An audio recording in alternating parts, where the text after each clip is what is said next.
हमारे जनपद के उन वीर सपूतों के परिजन जिन्होंने अपने देश के लिए अपनी जान न्यौछावर की,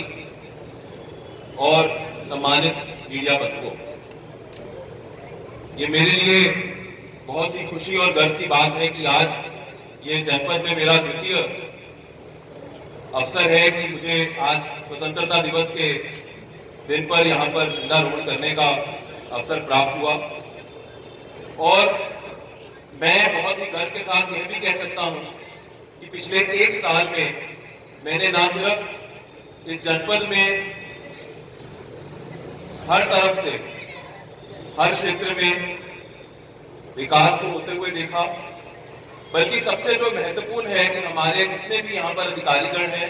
जितने भी हमारे कर्मचारीगण हैं, उनको उनके व्यक्तित्व और आधिकारिक और जो उनके ऑफिशियल जीवन में भी आगे बढ़ते देखा और बेहतर बनते देखा, अपने कार्य के प्रति और कर्मठ और निपुण बनते देखा। मैं इसके लिए आप सभी को बहुत बहुत बधाई देता हूं। जैसा कि अभी कुछ देर पहले हम लोगों ने अपने देश के प्रधानमंत्री जी को सुना और उसके बाद हमने लखनऊ से हमारे माननीय मुख्यमंत्री जी का भी उद्बोधन सुना। हमारा देश अमृत काल में प्रवेश कर रहा है और इस अमृत काल का मतलब है कि हमारे देश की आजादी को अब 76 साल पूरे हो चुके हैं और हमारा लक्ष्य है कि आने वाले 25 साल में जब 2047 में हम लोग अपने देश की 100वीं सालगिरह मना रहे होंगे, उस समय हम अपने देश को एक विकसित देश, एक डेवलप्ड कंट्री के रूप में देख सकें। और ये आने वाले 25 साल इसी उद्देश्य के साथ एक अमृत काल के रूप में हम लोग देख रहे हैं कि किस प्रकार से शासन और प्रशासन के सुशासन से और उनकी मेहनत से और हमारे देश के समस्त नागरिकों के सहयोग से हम अपने देश का, अपने प्रदेश का, अपने जनपद का चहुमुखी विकास कर सकते हैं। ये विशेष रूप से ध्यान देना होगा कि हर किसी का एक कर्तव्य है। हमारा कर्तव्य अपने प्रति है, हर किसी को अपने प्रति अपने कर्तव्यों का पालन करना चाहिए। अपने परिवार के प्रति भी है, क्योंकि वो भी हमारा परिवार हमारे उस समय में हमारा साथ देता है जब शायद हम लोग निराशा के एक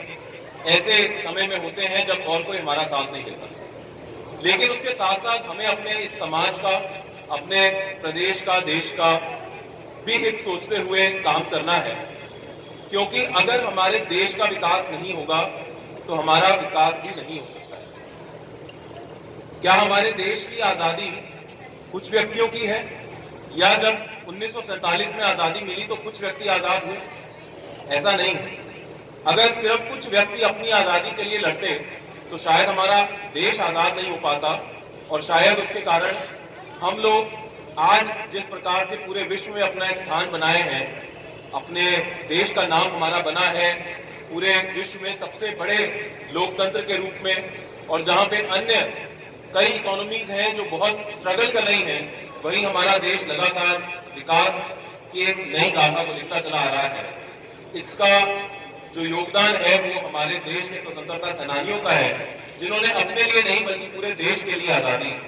मांगी और उस आजादी को लिया। इसी प्रकार से मेरा आप सब लोगों से आज ज्यादा समय ना लेते हुए यही एक अहम संदेश रहेगा कि हमें अपने लिए नहीं सिर्फ, बल्कि अपने आसपास, अपने समाज के लिए, अपने मोहल्ले के लिए, हर वर्ग, हर जाति, हर धर्म के लोगों के लिए उनके विकास के बारे में सोचना है, उनकी चिंता करनी है, उनके बारे में कम से कम मन में हमारे मृदु विचार रहने चाहिए कि वो व्यक्ति भी आगे बढ़े, हमारे समाज के हर वर्ग का बच्चा पढ़े, सक्षम बने और अपने लिए एक अच्छा भविष्य लिखे।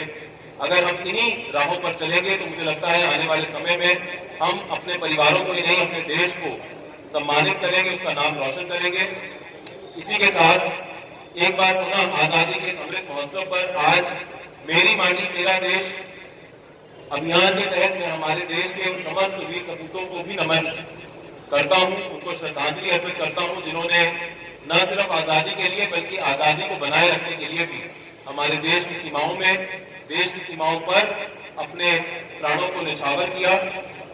जिसके कारण आज भी हम 76 वर्ष पूरे हो जाने के बाद एक स्वतंत्र भारत में सांस ले रहे हैं। जय हिंद,